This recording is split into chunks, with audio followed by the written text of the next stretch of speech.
speech starts as, "Thank you very kindly, my friends."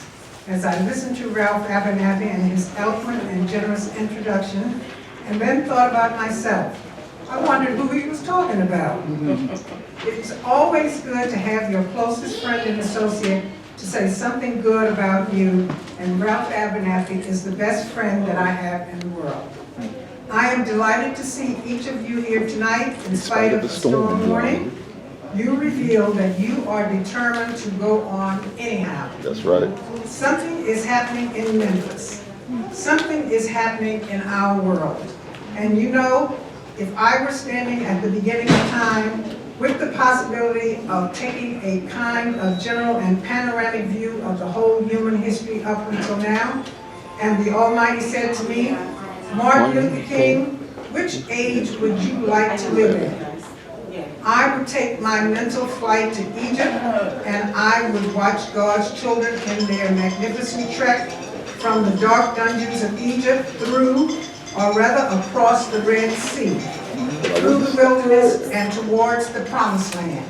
And in spite of its magnificence, I wouldn't stop there.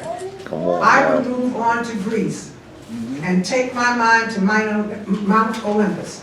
And I would see Plato, Aristotle, Socrates, Euripides, and Aristophanes assembled around the Parthenon.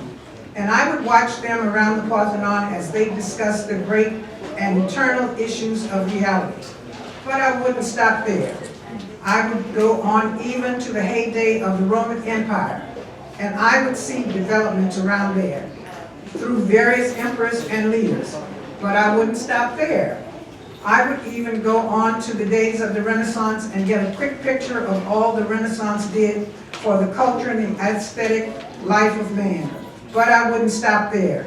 I would even go on by the way that I would even go by the way that the man for whom I am named had his habitat.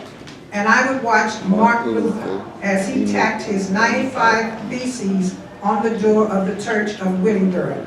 But I wouldn't stop there. I wouldn't stop there.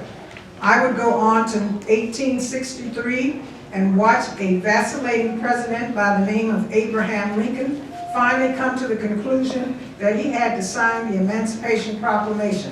But I wouldn't stop there. I would even come up to the early 30s and see a man grappling with the problem of the bankruptcy of his nation, and come out with an eloquent cry that we have nothing to fear but fear itself. But I wouldn't stop there.